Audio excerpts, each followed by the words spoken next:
관계로 되미되는 게 담다르서 왜 증의들이 주지 이거 건도스베서로 머리 못도 오지서 왜 조조고는 부직도 생겨나도 주요라서 루더지로 영원히로 되게죠 머리 무슨 동안 용어 증의 조사를 좀 되는 수지 수지들 되는 수께서 되고 구출하지도 다른 무슨 점퍼리 영어도 엄마르부서나오디 엄마르부서나오디 엄마르부서나오디 엄마르부서나오디 엄마르부서나오디 엄마르부서나오디 엄마르부서나오디 엄마르부서 엄마르부서나오디 구름도 되지 지칭이 우베드나 셔르부르는 레바즈메지 공부자베 영어셔서도 컨셉트 버드 보면 그저 버드나요 공부자 개미 빠리양 동어쇼 컨셉트 버드 보면 그저 공부자메디 개미 빠리양 동어쇼 컨셉트 버드 보면 그저 버드 공부자메디 개미 빠리양 동어쇼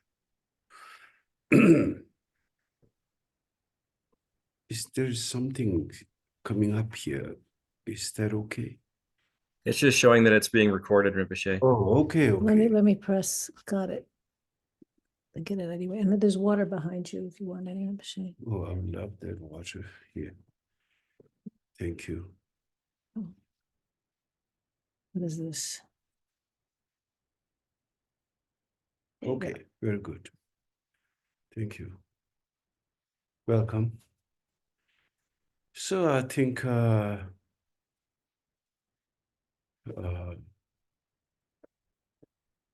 today I think general, perhaps we can have question and answer afterwards. But first talking about Buddha Dharma. Talking about Buddha Dharma in a way is exploration of our mind.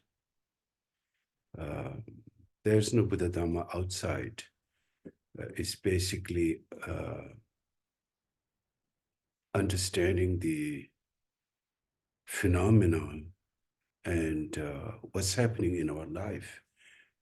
I think any spiritual teaching generally has to do our life situation. Because anything outside of our life situation, there is no business. So it has to do with what's happening in our life. So that's what, even if you look at the overall spectrum of all the different religious teaching, theistic religion teaching, and of course, non-theistic Buddhist religion teaching. For example, many religions talk about compassion. It's directly relating with our aggression. And since all being, generally, regardless whether we are humans or animals, or as long as there's a mind sentient, we are seeking happiness, basically. And that cannot be achieved through aggression. That cannot be achieved through afflictions. So many generally religion talking about forgiveness, compassion, ethical practice. It's all about that. Our life situation, how to deal with situations that lead us to suffering, how to stop that, basically.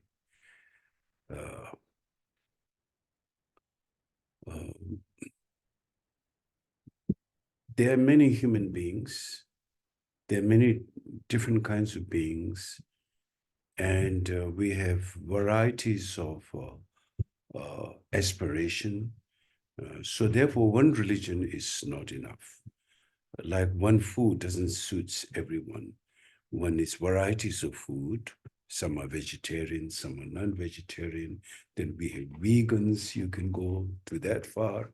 Same thing, many different religion which is kind of pop up in this world requires people's how to deal with their life situation. And even within, for example, Christianity, there's not just Catholic teaching, there's Protestants and Methodists and Baptists and all kinds. And I'm sure There will be many more to come, like Mormons came quite recently, just in Christianity alone. And same thing in Buddhist teaching also. There are many different schools of thoughts. Same thing in Hindu teaching, same thing in Islam. And it's just like our political views. We have many different political system views. Likewise,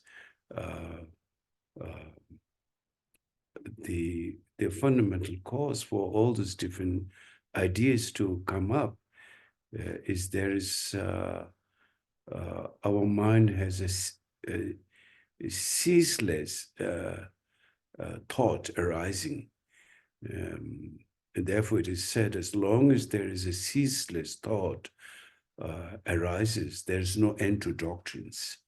The source of all different doctrinal teaching, whatever, whether they're Buddhist doctrine or whether it's a medical thing or whether it's all the ideas comes out of the mind, because there's no limit to what the mind thinks and what it doesn't think.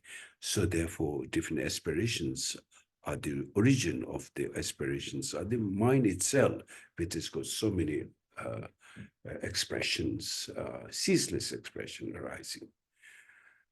So therefore, different requirements are there, which needs different kinds of fulfillment to achieve our goals. Now, Buddhism, I mean, many of you probably know, is a non-theistic religion. Aside from the theistic religion, monotheistic religion, like Christianity, basically you can say, except for Buddhism, and yes, Jainism in India, where they do not believe in a creator.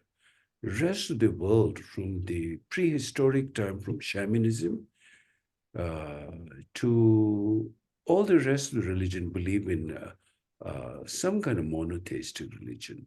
There's a creator, whether the first religion, such as the shamanism, believe in tree god or water god or sun god and moon god and fire god, so like so many gods, they believe that. Then monotheistic religion, which came later, a little bit more sophisticated, with some philosophy. I think the ancient shamanistic, basically, which is prevalent all over the world. For example, I see the American Indian shamanistic tradition and dance very similar to Northeast India. They have the same kind of similar dress and similar dance and similar drums, and you see that in many parts of the world. That's one of the oldest religion. Spirit worship and many different kinds of spirit which they worship. Then if you look at like among the monotheistic religion, Christianity, the philosophy, though the main primary philosophy is one God, there's a creator. There's the fundamental standpoint of Christianity. Same as Judaism, there's one God. Islam, there's one God. And Hinduism is a little bit more complex. There are many gods. It's like one God. I think it all stems from one Ishvara, I think. And from that, many sprang out, Brahma and Shiva and like that. But still, it's it's a creator-based religion. There's a creator, Hinduism. Then when Buddhism came, when Shakyamuni Buddha came in this world, as you all know, he was a prince, dissatisfied with life, in a sense, not that he didn't have things. He was a prince, he got everything, but he saw the futility of life. impermanence of life, no substance, like a shallow life. He's trying to look for a very meaningful life. And when he didn't saw that in his situation as a prince, even with all the wealth and power and everything which is surrounding him, he wasn't satisfied, because they are all decay, they are all impermanence, they are all, anything, conditioned phenomena decays, is impermanent by nature. It leads to suffering at the end, just like what we experience. So therefore, when he saw that, he kind of like stepped back and went into the forest, trying to contemplate the meaning of life, what's happening with everything. And so, to make the whole long story short, it, of course, Buddha's life story is long. Then he left the kingdom, and then he renunciation of life, where he became a monk. To the whole story, we kind of like bring it short. Now, becoming a monk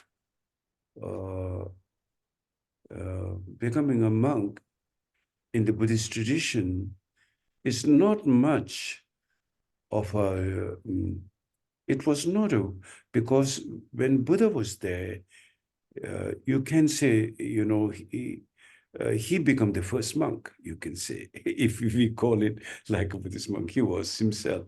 So his followers who became monk, you know, they didn't see him as the creator. It's a non-theistic religion to begin with. So what they were doing, the question is what those monks were doing is working with their mind. That's the main theme of Buddhist teaching. The samsara is a byproduct of one's own dualistic mindset. So if one is to get from this cycle of this, which is known as samsara, or this cycle of suffering, this suffering is an experience of mind. So it comes from the mind. So the first step to stop that cycle is to know the mind in Buddhist teaching. In fact, it is, you can almost say it has nothing to do with any religion. It's to do with studying your mind. You know, of course, then we also make that Buddhism is one of the major religions today in the world. The biggest population of Buddhist population is China today, probably 400 to 500 million Buddhists. And then the rest of the world could be altogether 600, 700 million Buddhists in the world. So the whole theme of non-theistic, when we talk about, it has nothing to do with the monotheistic thing, where there's a worship of God and how you make the big white old man, you know, as portrayed in certain Christian painting, try to make him pleased and happy. That's nothing to do with Buddhism.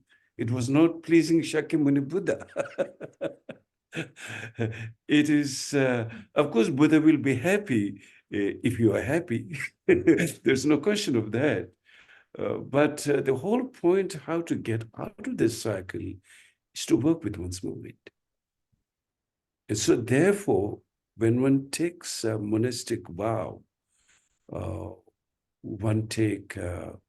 there are abandoning 10 negative deeds and 10 positive deeds. And then, of course, there's more like a novice monk, then a full monk, bhikshu, with 240 vows, and many like that. All those vows basically has to do with how you can contain your mind. Always you have to get back to the home. The home is why you came to spiritual practice to begin with. That's the question. Why are you doing it? You're doing it so you can find what is known as nirvana means liberation. Let's not get caught up in words. Sometimes people think word nirvana and karma is to do something very exotic from the Asia. It has nothing to do. Nirvana simply means liberation. There's nothing exotic about it. It's a word, nirvana, Tibetan is called arpa, and to be freed from that. And nirvana is a Sanskrit word. So basically how we can free ourselves from the suffering and the cause of suffering. Suffering and the cause of suffering. You can only free yourself from the suffering when you deal with the cause of suffering. If you don't deal with the cause of suffering, there's no possibility at all that you can be freed from the suffering itself. It's like what we go through today in our modern day life situation. Since the hippies' time in America, where people smoke hashish and, make love, no war, those slogans. And then today's time, then we have all the different generations of from punk to yuppies, and now then drugs and cocaine and marijuana, and now we reach fentanyl. So that's my understanding. So we're always looking for escape. That's not dealing with the root problem. That's just dealing with the just temporal fix, cosmetic fix.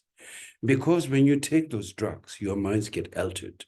You get influenced by those chemicals. So you kind of like get into some kind of trance or some kind of ecstasy, and then when it begins to wane, then you again need to take more of that, and then you become dependent. Then slowly you get more and more addicted, and then you completely get caught up. So this cycle goes endless, to the point I hear many young people are dying today of fentanyl and those kind of situations. And then when we look at those who are not taking fentanyl, our own mind, how we get trapped in the habit of duality, habit of our own confusion, then it's an endless cycle. So Buddha Dharma is how to work with oneself, is what really the Buddha Dharma, how to work with the mind. It's not based on worship. If you call a worship, yes, you go to a Buddhist monastery, Buddhist centers, people put incense, they bow down, they do those ceremonies. But mainly, if you read all the sutras or tantras, it's all about directly working with one's mind. Anything to do outside of that, you're doing a Buddhist teaching in a theistic way. So people may call themselves Buddhists, but actually they're approaching an atheistic approach. It's the wrong way how they're doing. So, but you can't blame, in a way. We have to go slow. Theistic, from the Buddhist point of view, it has to do with the ego. That's the main problem in the Buddhist point of view. You're fixated, your thought is fixated to something. And in this case, you're fixated to a creator. And where does that come from? When you look, analyze, and investigate, your ego cannot survive without some reassurance from someone who said, oh, I created you. So ego is always very on a flimsy ground, always in a very shaky ground. And it constantly, very tiring. It needs the reassurance, the fake kind of strange reassurance in order for it to survive. And one time I asked, A few months ago, I was talking to some practitioner. I said, what is the heaviest burden that you've ever carried throughout your life? And I said, that is the ego. Just day and night, every single moment we are carrying that burden. Oh, what would people think? What should I act? How should I do? Always concerned about this I. And it's just like you get so tired, like unimaginable tired. If we can just have some kind of recording in a artificial intelligence since immemorial time, or since you're born till today, if you pile up that burden of your ego, it will be unimaginable. All our emotional problem, all linked to that. So that is the problem. From the Buddhist point of view, there is no creator outside. Your mind is, if you say there is a creator, yes, but then many other questions come. Did I do it with my free will, or did it happen? Of course, it's your mind. All I can say, you probably slipped somewhere at some point. You slip from your, like the main center, and you just flip either left or right. And what's known as ignorance. What's known as ignorance. So it's really, in fact, it's a question of intelligence. It all comes down to intelligence of seeing or not seeing. Seeing either in your right state, awareness, or you have strayed from that awareness, which is called ignorance or wisdom. We use the two words. One is wisdom, one is ignorance. Ignorance is being straight, get lost, and wisdom is being on the right path, in the center or middle path, or whatever you want to call it. So therefore, the notion of creator is reassuring oneself that ego needs someone to tell you exists. Otherwise, it cannot handle. So sometimes, since we have definitely our ego, so we need the support of our friends and families, and to say that you're okay, then you feel better. Emotionally, you feel better. But that may not last because there is no basis. But nevertheless, we try. And when that fails, then we go to psychologists and pay a lot of money to tell you exist. And you're not wrong and you're always right. I'm just kidding, not necessarily, because there are lots of good psychologists and there are a lot of confused psychologists. I guess it's possible because ignorance exists. So therefore, from the Buddhist point of view, how do you deal with the ego? The practice of meditation comes. Practice of meditation is the only way how you directly face that ego. Because you sit on the zafu and you're by yourself. And normally, traditionally, meditation should be done in a secluded, quiet place, like in a mountain or in your home. Today, life situation, you can't just go in the mountain, pack a rucksack. If you do that, the rangers will come and kick you out. But that's not the case in Tibet. Those days, people just have a rucksack and they always just go from this mountain to the next. That's how Milarepa, he was spending the whole life. And that's the most conducive environment. But now I think we have to make our own home, that kind of retreat place. So you are sitting by yourself. So in meditation teaching, it says, on the zafu, which is Japanese called zafu, the cushion, meditation cushion. On the zafu town, you're sitting, and you got to kind of think and understand that I'm sitting on the zafu, and on the zafu is my body. In my body is my mind, and mine is here and now, just like you're right here in the present, knowing and awareness you're here. Because if you don't kind of like bring your mind within, then you may be sitting in Zafu, but your mind will be lost in the town or city, roaming around. So therefore, it's important to first to bring your mind here and now. So you say, on the Zafu is my body, in my body is my mind, and mind relaxed. You don't, not getting nervous, just like drop it, everything. Here, you're here and now. So you're facing your mind. So then, different methods of meditation, whether it's breathing meditation or some kind of form meditation or formless meditation, many different methods are there. So first one is to begin with the shamatha meditation, calm abiding mind.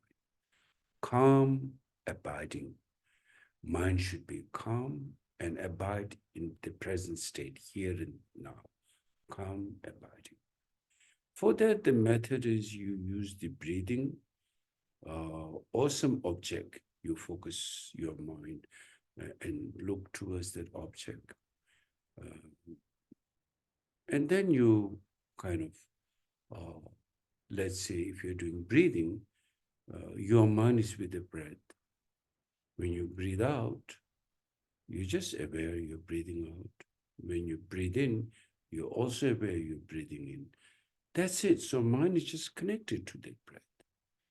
So in that way, it brings your mind, which is usually goes 10 direction, distracted completely.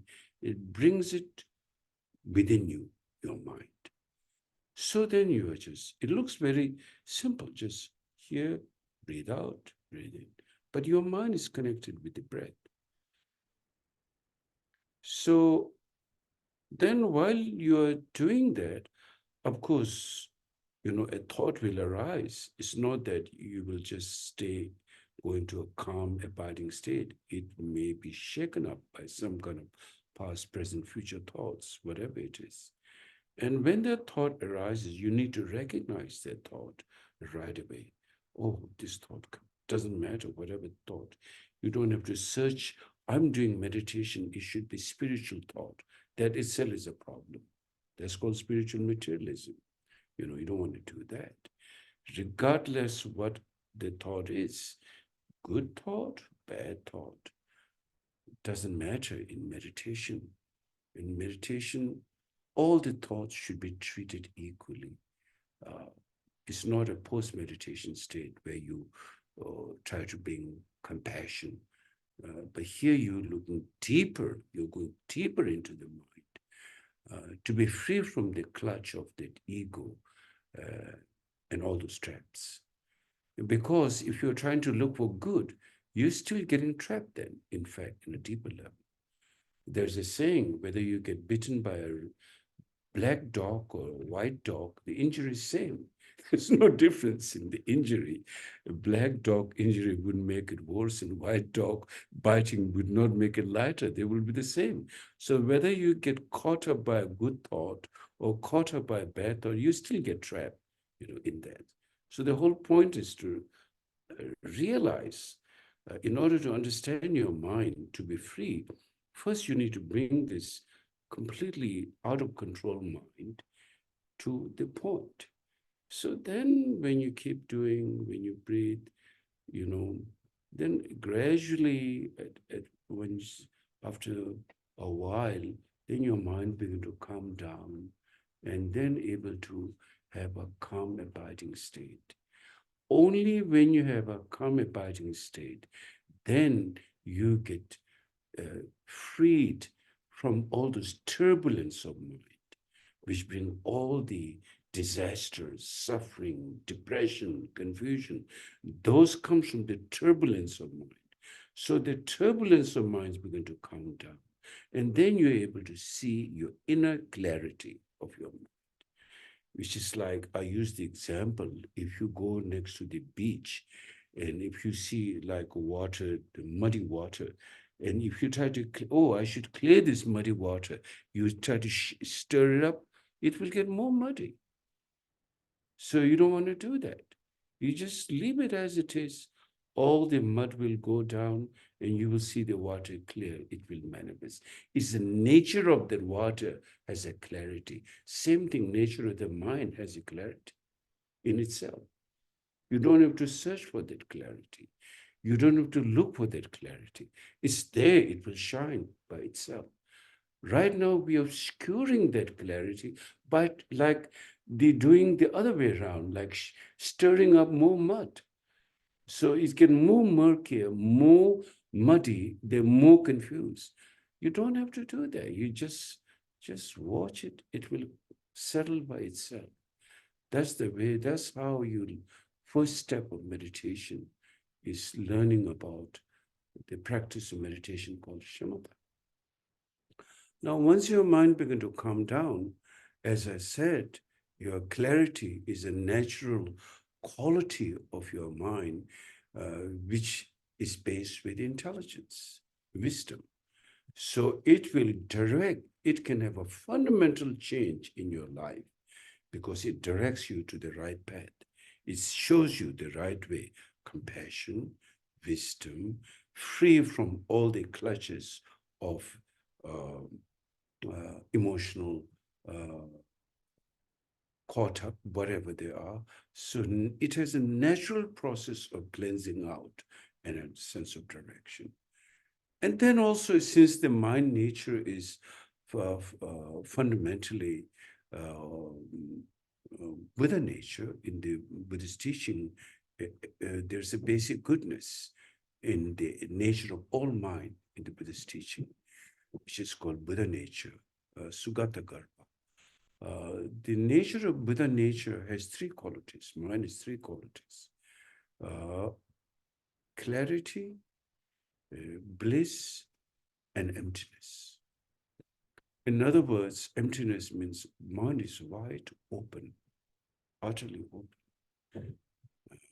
Mind has a nature of joy instead of suffering, in essence, deeper level.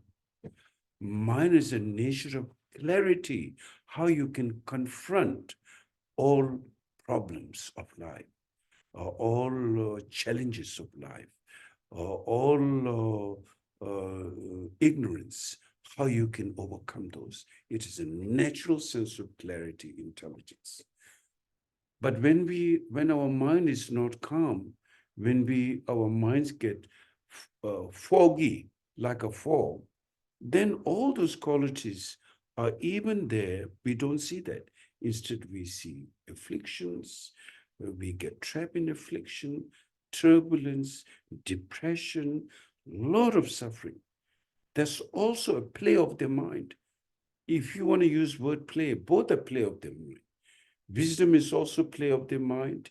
Clarity is a play of the mind. And confusion and depression is also play of the mind.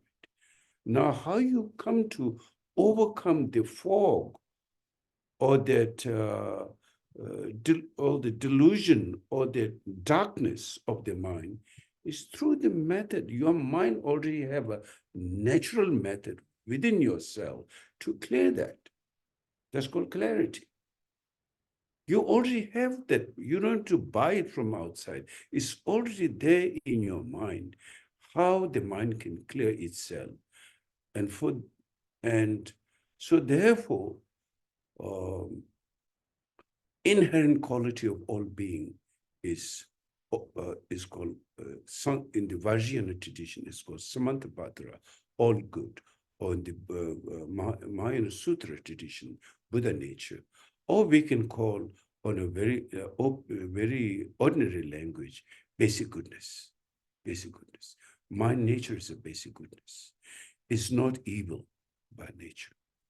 And there are many ways how you can come to understand my nature is not evil. Inherent quality is, there is no inherent quality which is evil. Inherent quality is basic goodness, mine's inherent quality. Yes, we experience negativity. We experience anger, we experience jealousy, we experience hatred, and all kinds of things. Racism, this and that, all kinds of things mind experience. But those are not inherent quality of them. Those are like circumstantial emotions. Because from the Mahayana teaching, or Sutra teaching of the Dharma, it explained when a person has an emotion, whatever the emotion is, good or bad, is a collective thought and collective subjective and objective, many things, factors which comes together and is a display of that. And it has no basis, it cannot last. So therefore, in your early life, you love someone, later life become your enemy. What happened? You see, at one point you love someone like, I will die for you. And then one time you said, I'm going to kill you. The opposite of it. You die in a different way. One, I will die for you. One, I'm going to kill you. So you see what happened then? If things are inherently eternal, means unchanging, then that can never change. So if there is inherent evil, then it can never change, but it changed. Early life, your enemy, later become friend. Or early life friend, later become enemy. Or it also change afterwards. So nothing remains the same. It's the movement of karma, the wind of karma, one may call. It makes the different shapes to come based on different circumstances and our deeds and action, how it manifests. So then what's the inherent quality? Question is, what is inherent quality? There is a external quality and an inherent quality of them. Inherent quality is devoid of any fixation. So therefore, monotheism, here again, the question of monotheism doesn't make any practical, logical sense from the Buddhist point of view, because there's no inherent existence in that sense, no fixation, no fixation. Furthermore, in the Buddhist teaching, why there is no creator, I heard like about 6-7 years ago in America, there was a debate somewhere in Midwest about creationism versus evolutionary basis. Evolutionary versus basis is based on cause and effect. Well, creationism in the monotheistic, according to the monotheistic, whichever the religion, whether Christianity, Judaism, whatever, monotheistic, from the Buddhist point of view, if you put the question, which is eternalism, then the creationism, which is directly created by a creator, which overpass cause and effect. How can that be? Because you live in a world of cause and effect. You live in a world of physics, which things happens based on cause and effect. To say that a creator can overpass that cause and effect, it doesn't make logical sense. So you see, if it makes logical sense, I'll be happy to today convert myself. But you see, Buddhism really requires a logical answer. So we live in a world of cause and effect, which is creation, which is evolutionary level. So therefore, science and religion has a problem in theistic tradition. Science and religion have no problem in non-theistic Buddhist tradition. Because For example, I never studied science, but the very word of Einstein, the theory of relativity, he never said theory of absolutism. Theory of relativity is based on evolutionary basis. It's not based on absolutism. If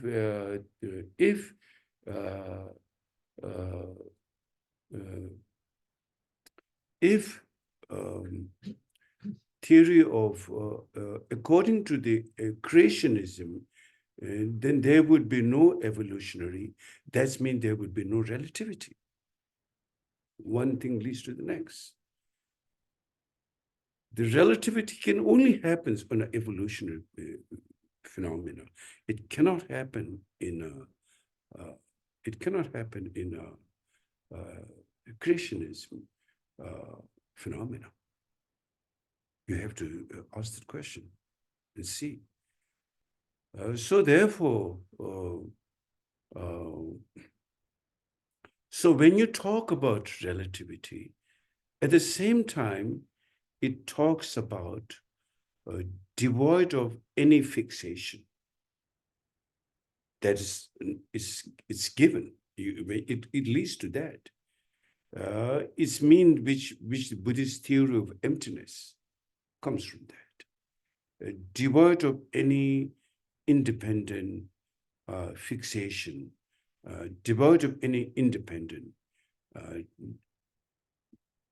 depending the very, from the sutra point of view, the idea or the notion or the teaching of emptiness is not something mystical thing.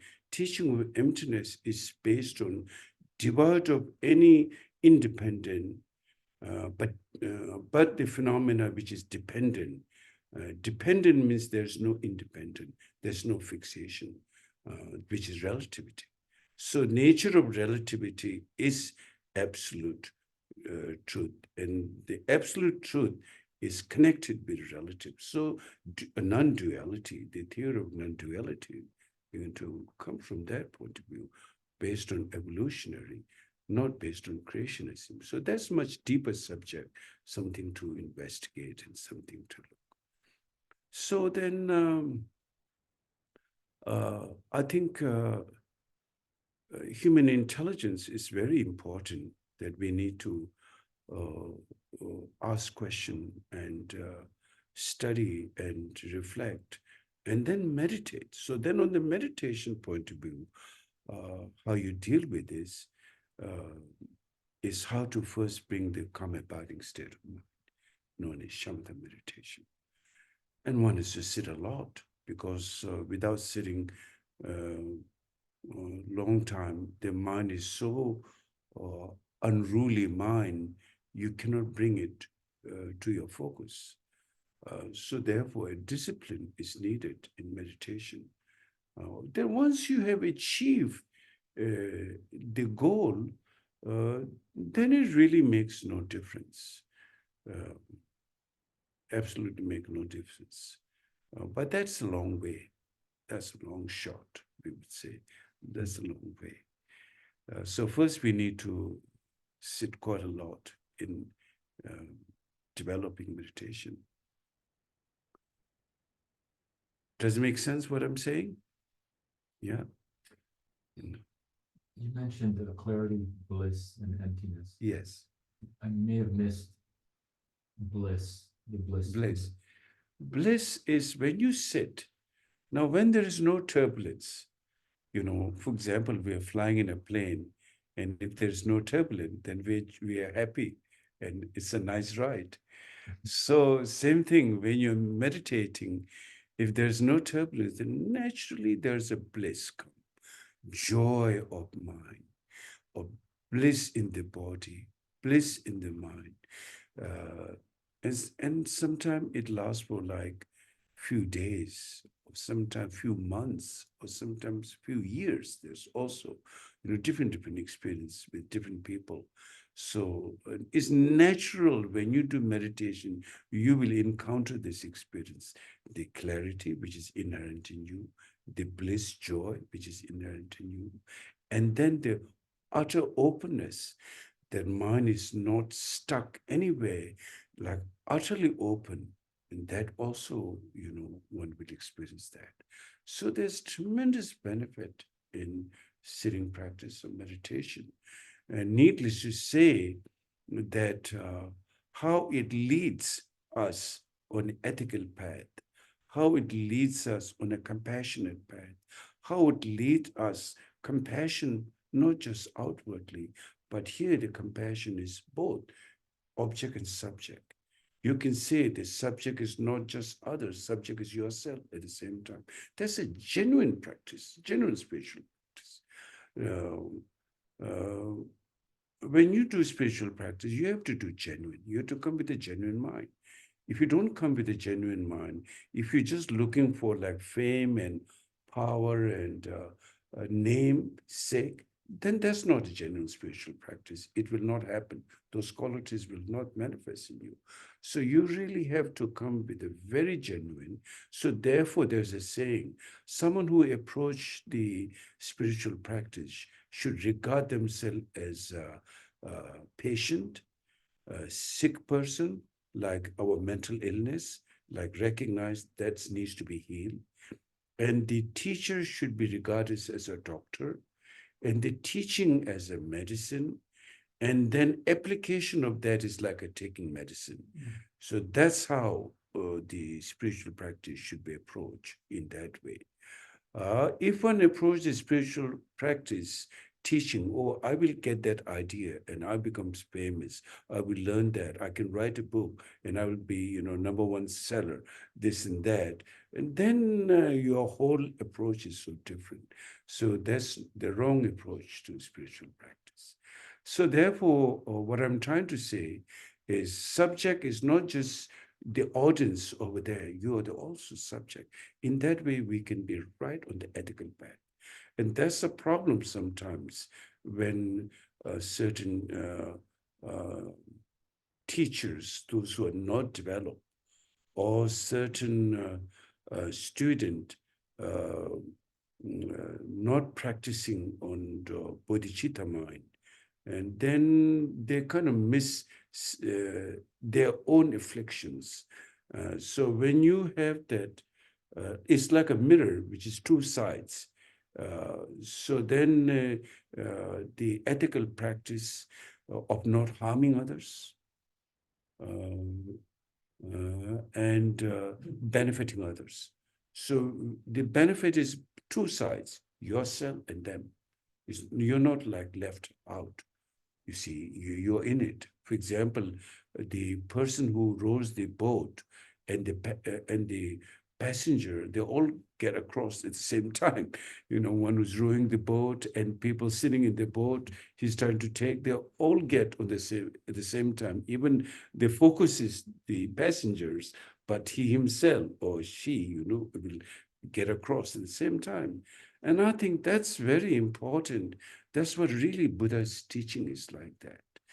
And if we miss the point of Buddha's teaching, then, for example, Buddha's three Pitaka, Shila, Samadhi, and Prajna, those are the three main Buddha's teaching.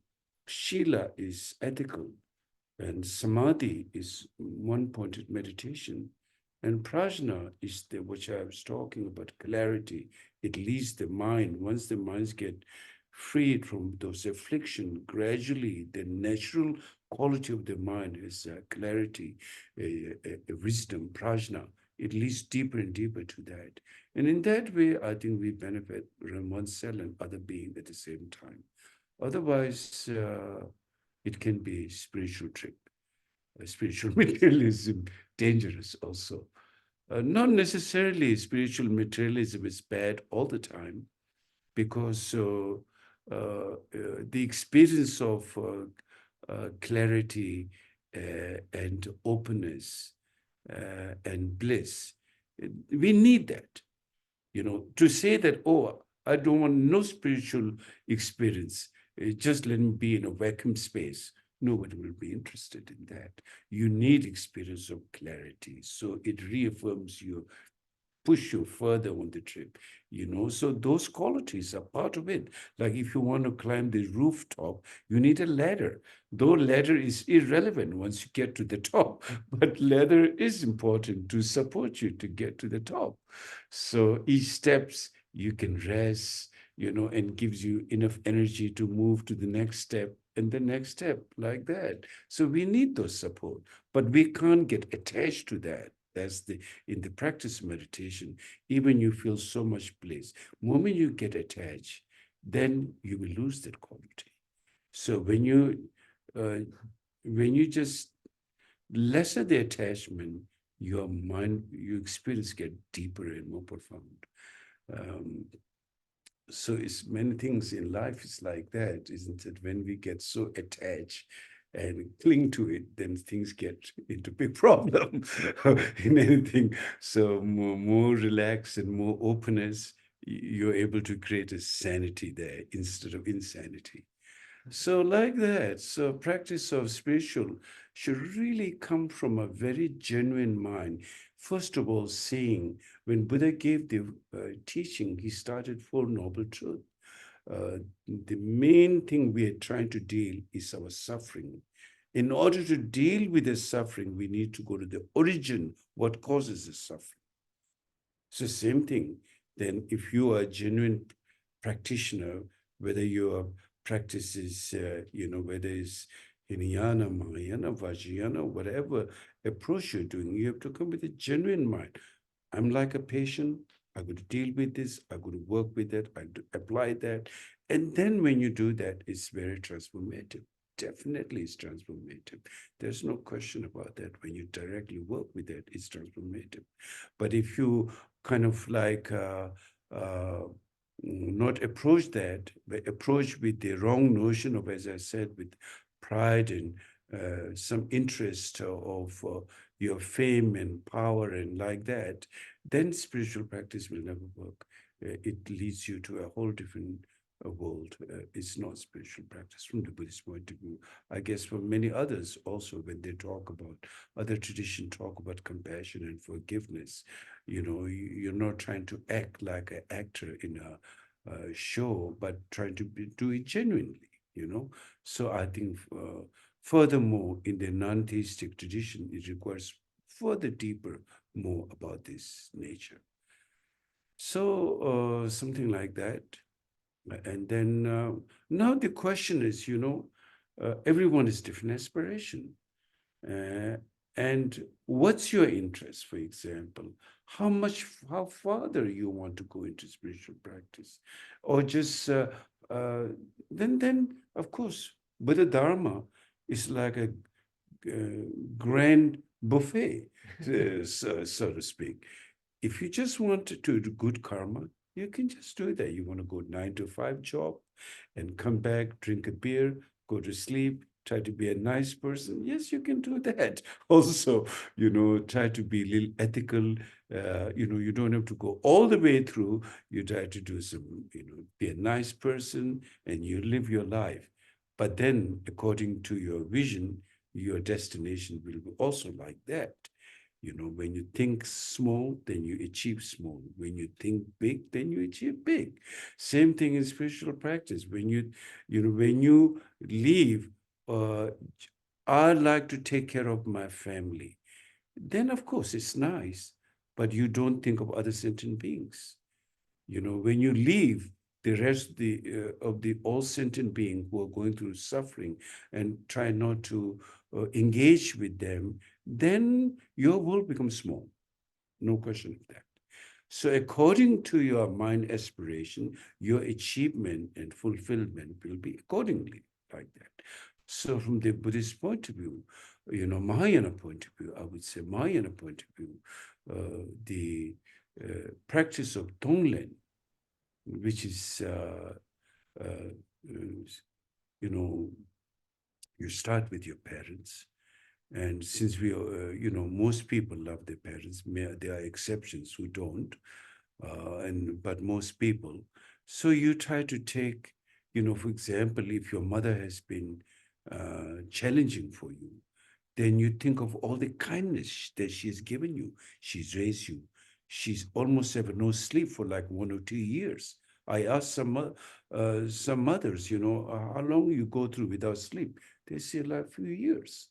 So they really go through, at night time, the child will cry and pee, and so she has to attend and give milk and all those things. So when you think that, once in a year, you go to your mother's home and she give you challenging, you're ready to give up and go, I think it's not very strong-minded, ethical, from the ethical point, it's not good, because what she went through for us is tremendous.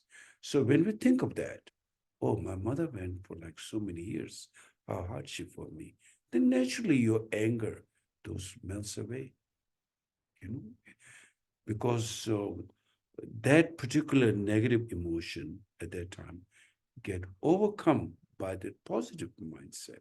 So therefore, practice of compassion, altruism is very, very important in the Dharma practice.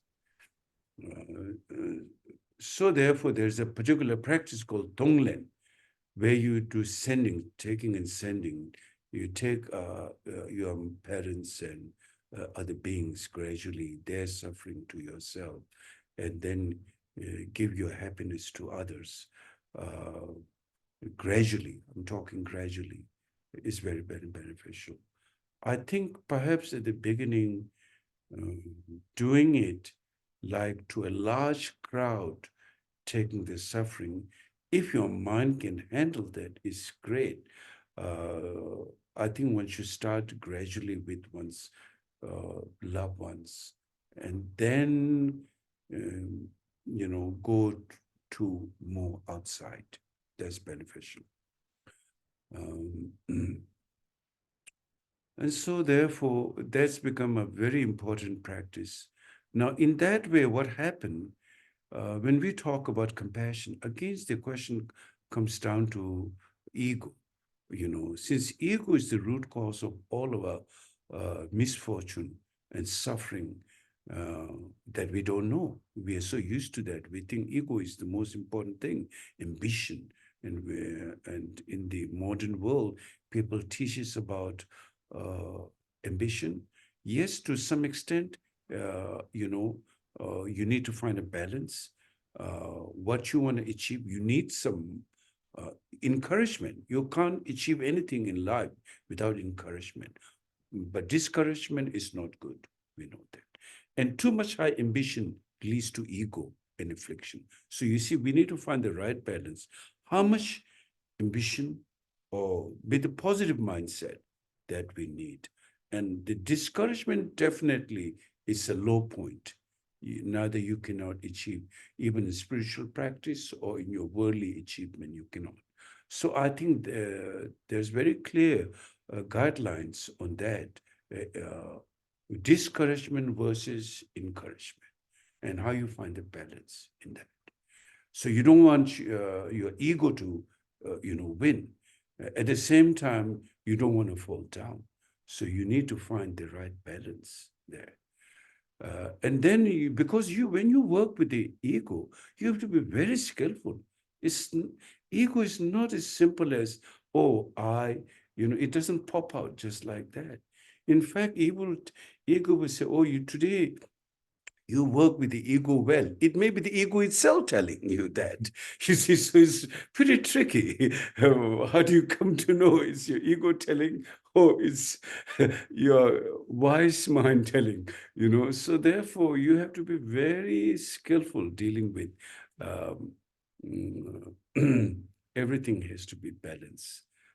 So we need to do the practice of Tonglen meditation in a very gradual way, uninterrupted, not like today you do, and you don't do for a week, and then you give up for like days and months, and then suddenly you do. It doesn't work that way. It needs a sustenance, continuity, like every practice. We need to eat like meals every day, if you eat once every 10 days and not eat for 9 days, you probably will be very sick or dead. So you don't want to do that. You want to have a continuity. So continuity in mind is even more important.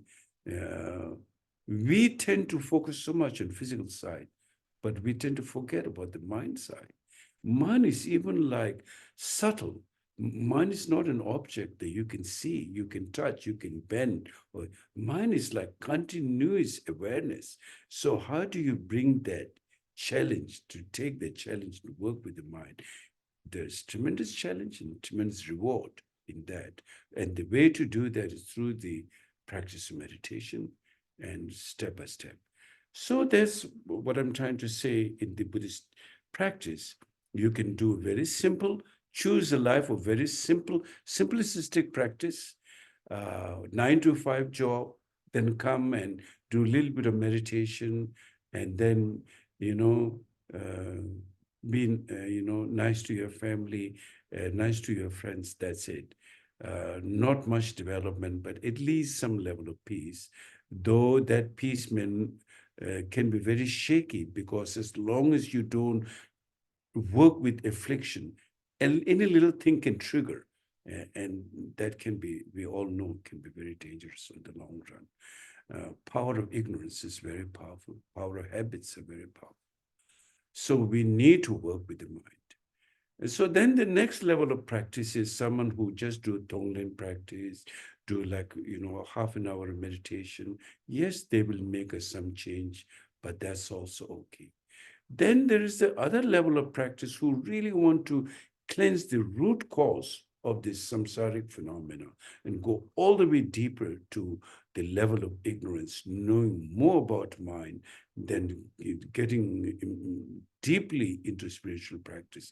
That can be powerful, at the same time challenging, because your biggest challenge is ego. When you challenge your ego, is going to let you know too. It's going to make you feel that, it's going to rub shoulder to you, which means there will be some level of heightened neurosis arising in this practice.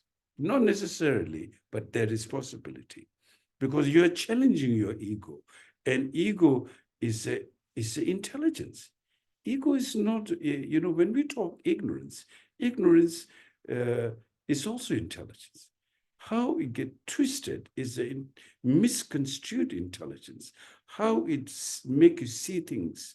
Like, for example, a person who is caught up in jaundice can see the Snow White Mountain into Yellow Mountain because of their sickness.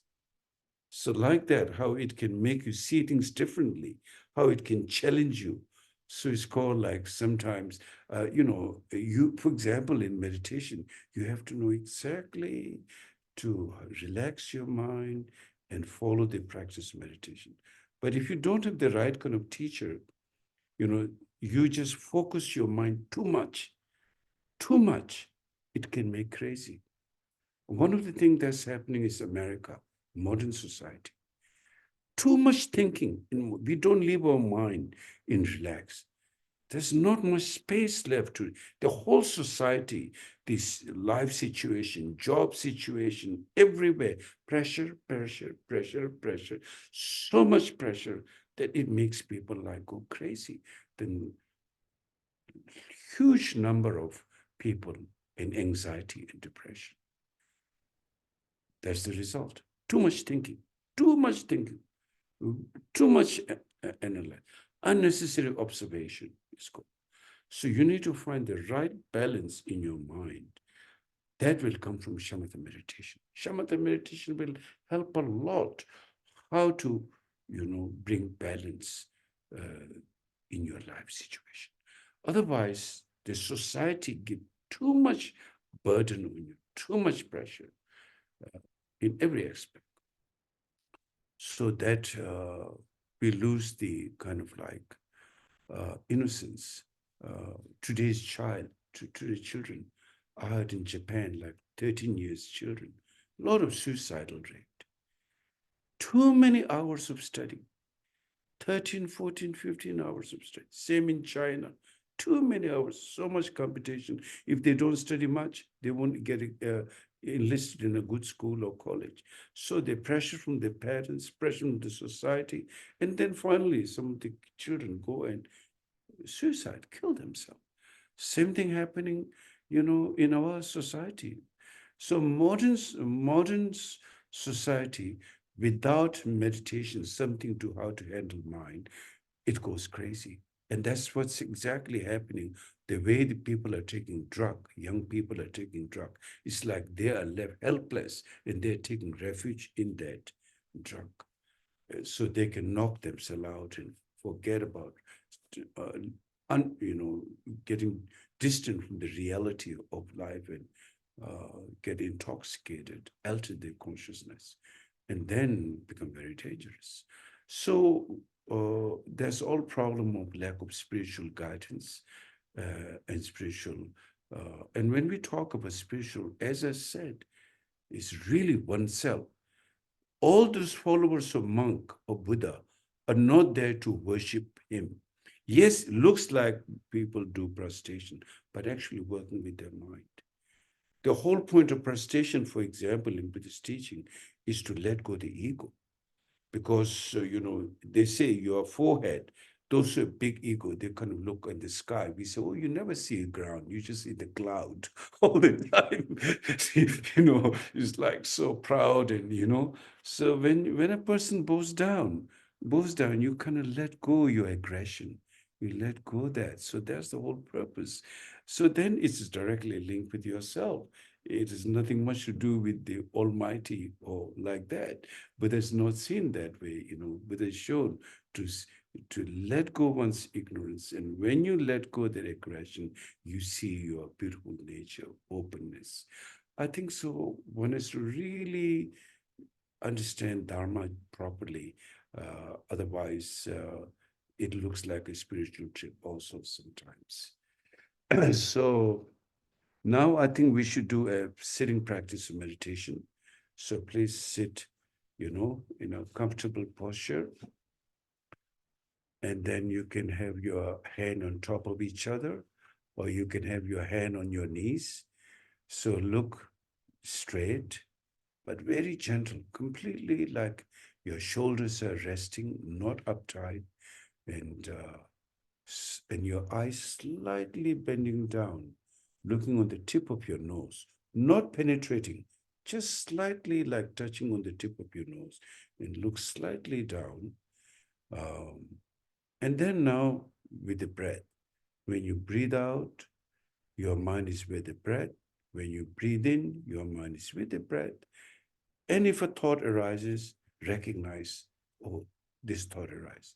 Doesn't have to be any special thought, a McDonald's, or some coffee or some tea or outing, whatever the thought arises. Oh, here's a labeling thought. This is conceptual thought. You should recognize. And then don't go after him. Just recognize.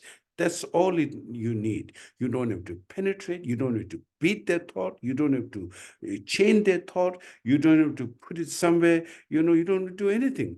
Just simply recognize the thought and then again go back to the breath like that. In that way, you stay focused to your awareness.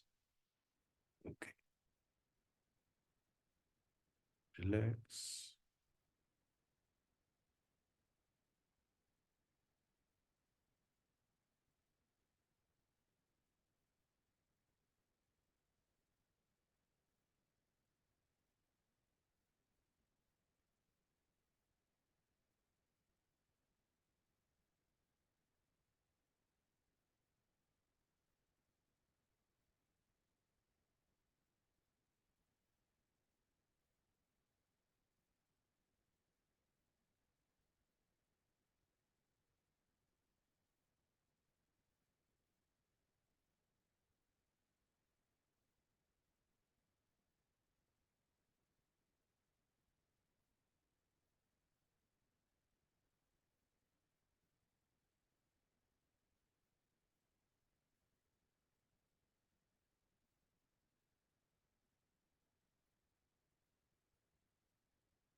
Okay. So I want to point out a few things. When you meditate, my teacher my teacher used to explain, when you meditate, you should do it gentle. I think that's very important to understand, that you have to learn how to make this mind gentle. I think we all need that. So therefore, when you go to sit and meditate, you need to learn how to sit in a gentle way. When you get out of meditation, also learn how to stand up gently, and always focus on gentleness in practice of meditation. Because aggression is ready. We need to tame that aggression of the mind. So therefore, gentle is very important. Your movement it is said that you should not get up like a robber. Like today we see on television when they go and break stores and they all rush, and like, not like that. Our meditation should not just, moment you finish your meditation, you just rush like a robber, or not in that way, but rather gentle is very important. And then the other thing I want to point out, in meditation, the boredom. There can be boredom in meditation, or there can be a lot of distraction in meditation. When that happens, you have to again bring gentleness and relaxation to meditation. One of the things is, there's a lot of fear we have underneath our mind. And it always look for result orientation. I got to have bliss. I got to have clarity. I got to have emptiness. I got to have all this thing right away. And then you push yourself, and the minds become more aggressive. So therefore, you really have to, of course, your practice of meditation will deal those things. If you are continuously doing your meditation, you will have a big transformation. But we still have that notion of result orientation. So it's like this. Since one doesn't know how the mind functions and mind's nature, there's lack of understanding in most people's mind. Mind is a continuous, unceasing expression. A continuous, unceasing expression is the quality of the mind. For example, when there's a lot of aggression, let's say you're dealing with your mother, that's an easy example, and then your mother get offended, and then you get offended. And then how do you deal with the mind? By thinking all these positive qualities. It kind of calms down your mind, and you can seize that frustration and anger, that can stop. But would the mind stop? The question is, sometimes we expect mind to stop everything. Like we should go like suddenly into like some kind of space where you're free. And one of the reasons people, when they meditate, they close their eyes. I'm not saying closing eyes is a bad thing, but also it's not, you're shutting your world. You can't handle this phenomena. So therefore, you can't stare at the thing. So I'm not saying meditation should be staring at things. That's not the point. But in meditation, if you close your eyes all the time, there's a connection between mind and clarity, the eye. So when you open your eyes and very gently gaze, it can merge with the space. There are many different levels of meditation. So when you close your eyes, if you get into like a space and absolute relaxation, then it's okay. But if you close your eyes, you're falling asleep, then it's the wrong thing. Your meditation is going the wrong direction. Then instead of getting into clarity, you're sinking into dullness. And dullness leads to ignorance. Your mind can become stupid on the long run. And it's called the meditation of groundhog or bear. Like bear, kind of like 6 months, they're in hibernation, or groundhog, they stare up at. So like that. So it's regarded not the way to do meditation, where you fall asleep, get into dullness. When that happens, you need to clear that obstacle in meditation. Either wear lighter clothes, open the windows if that's happening, eat lighter food, in whatever way to make the mind lighter. So there, or maybe perhaps open your eyes if that's happening. So those are very beneficial. You have to apply that when that's happening. And so, so you can stop. There is an antidote for every emotion.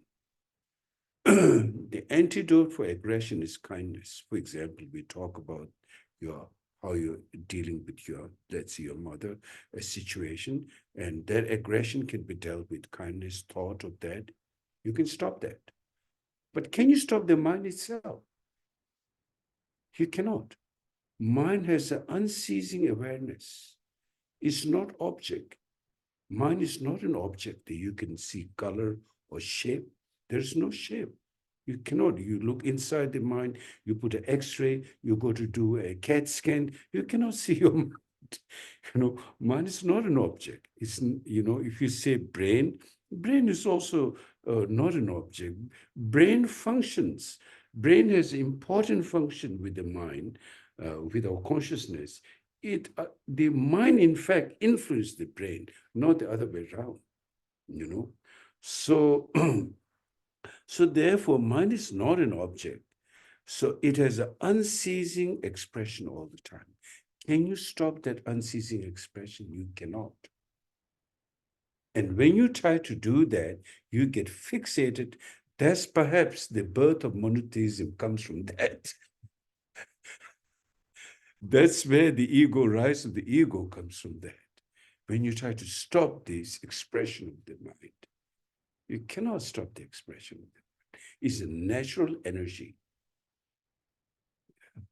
So therefore, when you leave your mind naturally in meditation, that's where the clarity, bliss, utter openness all naturally comes. It's inherent quality of the mind. If you try to stop that, then you go crazy. If you try to stop thought, if you try to suppress your thought, you cannot. You will go crazy. So that's what most people try to deal with the emotion by either suppressing or they're completely gone with it. There's no balance there. And the balance will come through the method of meditation. So that's, I just want to explain. Yeah, thank you.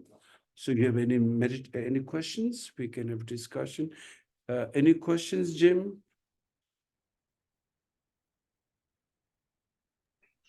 Not right now, Rinpoche, but if anybody wants to, there's a hand raise function that you can use. Okay. So any questions? Compassion is a very big word for me.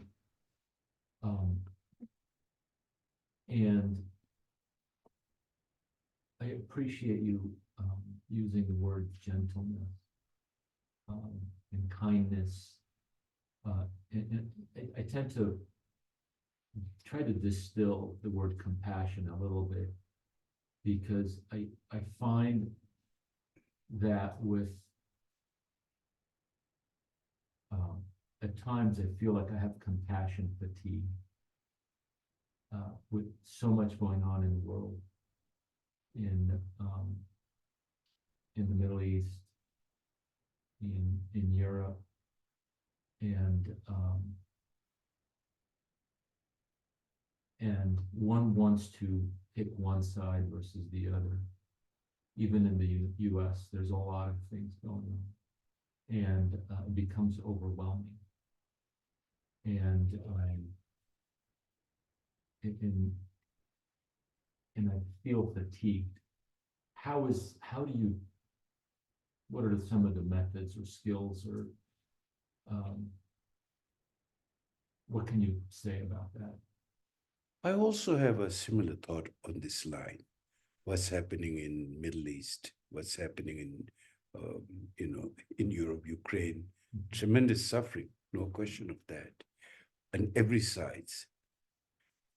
And when you try to look at like we as America and Western Europe versus this, then naturally there's a bias mind come, and then aggression come, and then it basically blinds the reality of the situation. So what's happening, I really look, it's really it's difficult to, in some way, not difficult, but some way it's difficult. It's really karma. Those who are involved in that particular situation, like they all have a karmic role. Otherwise, they will never experience that, what's going on. Yeah.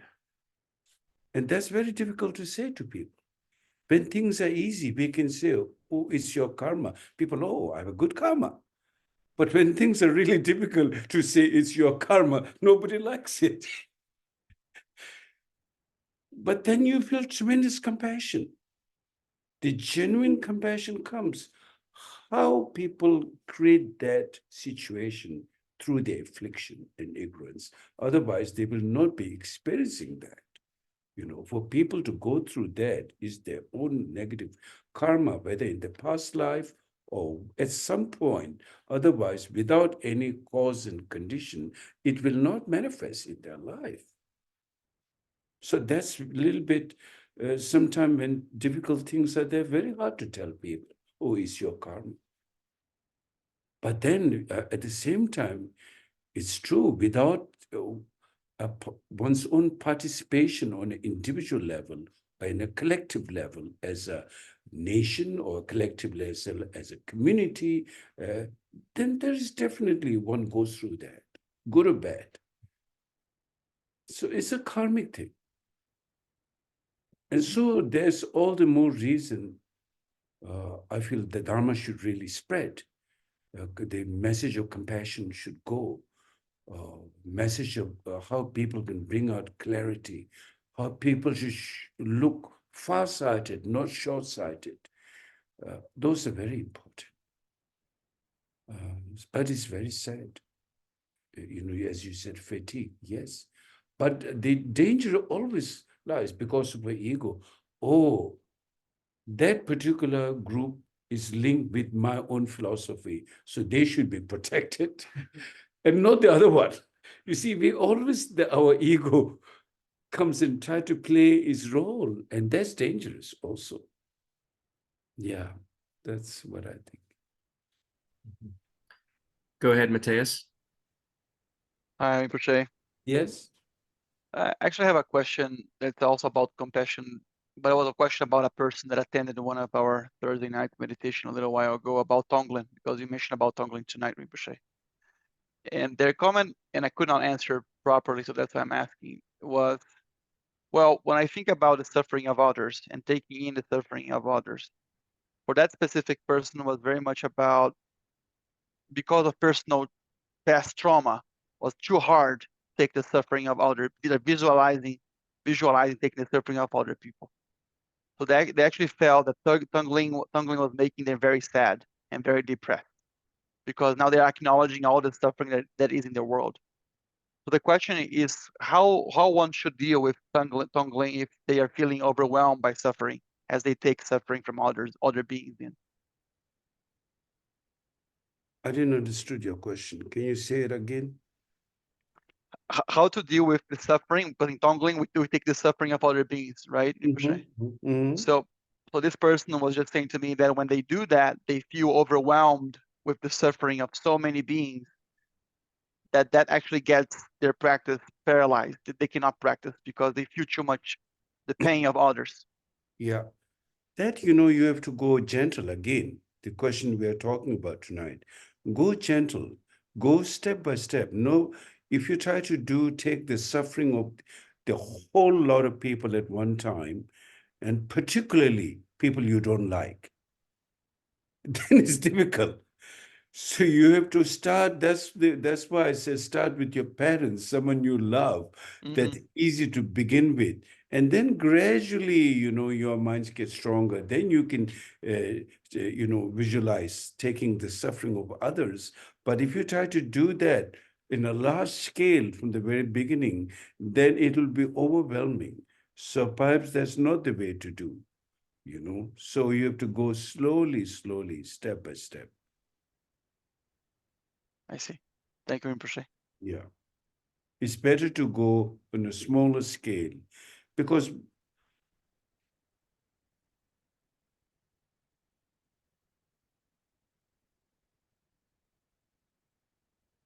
yeah, I think slower is slower is the right way, because if you try to do a lot at the same time, it's a little difficult. Yeah, Thank you. it may sound great, but practically you have to deal with your mind, how much your mind can handle. For example, in the generosity, the biggest gift of generosity is giving your body, such as if someone asks your eyes or your organs or something to give your life. But if you are not an enlightened bodhisattva, you cannot do that. In fact, it's a transgression to do that, because then you will regret afterwards. If you regret, then your whole purpose of doing that, you lose the ethical point of view. There can be aggression arising. So therefore, it's not allowed to ordinary people to give your limbs, but you can do a lot of other things. You can give clothes or food or things like that. But somebody needs your arm, you cut your arm and give, and after 2 hours, you regret it. And then you think, I did a wrong thing. He wasn't the right person. I should have given to somebody else. All these kind of things can happen. So then, you lose your whole bodhicitta point of view. So therefore, you should go slower and gentle. Yeah. Thank you. Could one do Tonglen for oneself? Yes. In this particular case, when somebody's having great difficulty and a lot of affliction and can't take on others, can we start with ourselves? I think, seeing that how we are caught up in this cycle, when we see that, one will feel compassion to oneself, for example. When one sees one's aggression and negativities, one can feel compassion to oneself. But that able to see is itself is quite amazing, because most people don't see that at all. Seeing one's own faults, is one of the greatest things to transform oneself. And there is a prayer written by my teacher. It says, please bless me to see the fault of myself. Bless me not to see the fault of others. There's a prayer by his son is Rinpoche. Please bless me not to see the fault of others. Bless me to see the fault of oneself. And my teacher, Soks Rinpoche, also, he would say, without seeing one's fault, how can one change? You only change when you see your fault and you accept your fault. Then there's a transformation. But if you never accept your fault, you can never change. So you see, I don't know that works in the theory of Jung and Freud. I don't know about that psychology, but in the Dharma, really seeing the fault is a very important thing, so that one can begin to change.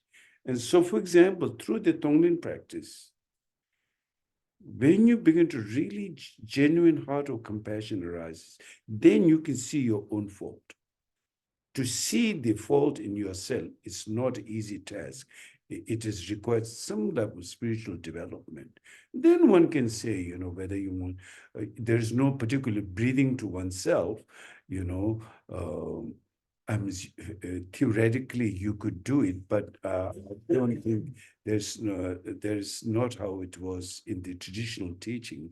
But naturally you feel compassion to yourself. You know, me and there are many prayers written. Me and like myself, those who are wandering in this cyclic existence, please bless us. You know, there are many prayers and teachings like that. Yeah. There's a prayer called Lo Chusu Jubaching. Please bless me to transform my mind towards Dharma. Please bless me and like myself, beings. Bless us so that we can transform our mind into Dharma. And may the Dharma go without any obstacle on the path. And then may the confusion transmute, this delusion mind transmute into wisdom. So like that, there are many different prayers. So naturally, you know, once you are spiritually developing, then you begin to see your own fault. That's a good thing. It's not a bad thing. It's really a wonderful thing. But today, you know, we have a society where we say, oh, I love myself. I see on television. Oh, I love myself. That's interesting. I'm not saying one should not love oneself. When one is missing to see one's own fault and getting attached to, when they say, well, I love myself, they're imagining some kind of projection about their self. And it has to do with vanity, it has to do with pride, it has to do with some kind of aggression. Then that is dangerous, how you love yourself. It's like in meditation, you're taught, let loose to the point you carry your mind too much. You get too much attached to your mind. You love your mind too much. Drop that.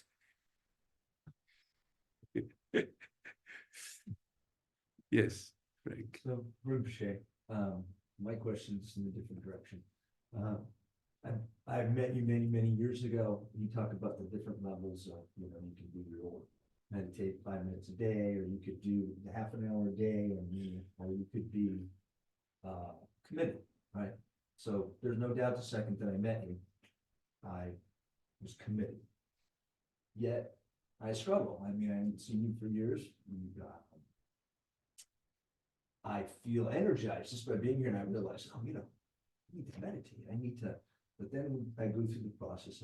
I start aggressively, or maybe not aggressively, but with a lot of energy. And then it wanes. And then when it wanes, I get to that space where I'm like, you're failing. You're not a good student. This isn't the space you belong in, et cetera, et cetera. And here I am, you know, I'm not committed, although I feel that I should be and I want to be. It's my desire. Is that ego in play? Is that, what is this? What is that cycle that I'm stuck in when I know? It's almost like, you know, you need to go to the doctor to get better. And you went once and there's the follow-up visit and you don't go to the follow-up visit. Why is that? And I'm sure I'm not the only one that has that struggle. Like when you talk about meditation, you know, the boredom and to break that barrier down, and there's this, you know, man, I want it so bad. Do you know what I mean? And I feel this right in my fingers. I have a joke. I have a joke for that. I have a joke for that. People say beings of the hell are happy in hell. That's a joke, you know. I didn't mean that as a joke. So it's our power of ignorance, power of habit. Ignorance produces habit, you know, its own, and that's one get trapped. One's feel comfortable in familiarity, so that, you know, we kind of like the mind gets into that state, and then, you know, time to time you want to get out. You see that, and you see when you want to get out, you see the potential that you can be free from that. But at the same time, I think that's where support is needed. Sangha support, you know, the teacher's support, the Sangha support, and one's own seeing the danger of samsara, the cyclic existence. And then it will encourage. to get out. Otherwise, it needs like a kick. Like when you're jumping from a parachute from the plane, some of the soldiers, those are hesitant, then the instructor kicked them out. So it's like that. Once in a while, you need that. Yeah, a little push. Yeah, so, yeah. So it's good to read like books, life story of Milarepa, a life story of the great enlightened beings, Shantideva's teaching and Bodhisattva teaching. And then it inspires you. They all teach about wisdom and knowledge, and your mind has those qualities, how you can get out of the trap you are in, and how you can enhance yourself by getting out of that. So reading those books are very beneficial. And having spiritual friend is very important. You need encouragement. Most people, we are so dependent on influence of other people generally. Because until you are enlightened, completely free, you are dependent on others' influence. So that influence is very important from the spiritual friend. If a situation arises that you feel within that group, let's say, and then maybe it didn't go the way you thought it should, or you felt there was some negativity to it, and that's what happened with me, and it's separated me from the sun. I feel guilt or something. I don't know if I think title it, but you see again here we have so many karmas, right? We all have so many karmas from so many lifetimes. So many karmas we have accumulated, and we go through those karma in this lifetime, next, until we get enlightened. We go through that. But the thing with I think is the responsibility of that when we took, like especially a Mahayana student who took Bodhisattva vow, who are in the Dharma circle, whether it's the Theravadan tradition or Mahayana tradition or Vajrayana tradition, there's even in this world, in a communist country, they have comradeship, like they all stick together. So in the spiritual tradition, the family of bodhisattvas, the family, it says that the day one take a bodhisattva vow, tani daki chine kyang rik dang tumbe lesamdi, now whatever happens, whatever situation I faces, challenges I faces, I will do accordingly to the family of the heroic ones, the bodhisattva ones. I will not, step back from that. And I will make effort to, within that family code of conduct, which is the bodhisattva. So all Sangha, generally Sangha should be, Sangha are like a mirror, reflecting on each other. You see each other. So therefore you need caring and compassion. Of course, it will not be easy. It will be challenging. There'll be, time to time, you have your own idea, others have their own idea. But there's a sense of tolerance and respect and love there should be. This is how we learn things. If there is no need to learn, there's no need for the Dharma. If everyone is enlightened, there's no need for the Dharma. The fact that we all have like our own downfall and we have our, to improve, that shows that everyone should be respectful, understanding, and step out of that one's little game, ego's game. And then you become triumphant. But if everyone as a Sangha, Dharma Sangha, fighting each other and looking down on each other and biting each other, so to speak, that's not the way Dharma Sangha is like that. One should be strong. Yes, things can be challenging, and one should think about the Dharma, the teacher, the Sangha, brothers, sisters, and all sentient beings. We're here to learn. And one important thing is one should look not just the others as a subject, one should also look oneself as a subject. It's like the mirror which sees two-way. I think that's very important. Then we can directly see one's own fault at the same time and transform. Otherwise, you just see the other side and you don't see yourself. I think that'll be challenging in a Sangha environment, how to deal with it. Thank you so much. You're welcome.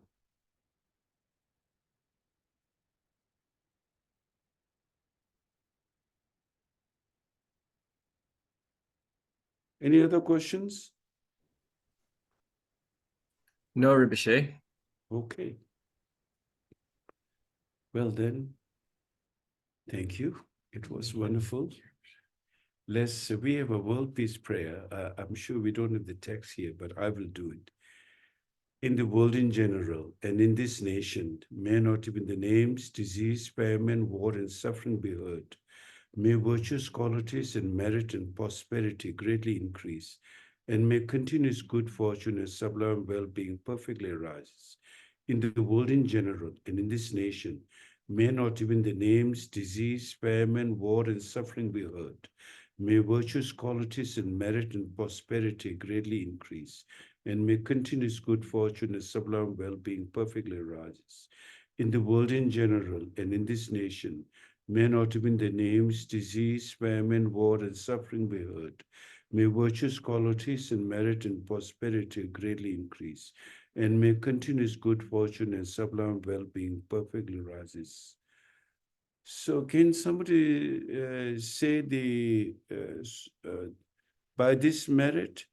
By this merit, may all beings gain omniscience, and thus defeat the neurosis and enemies which are the enemies.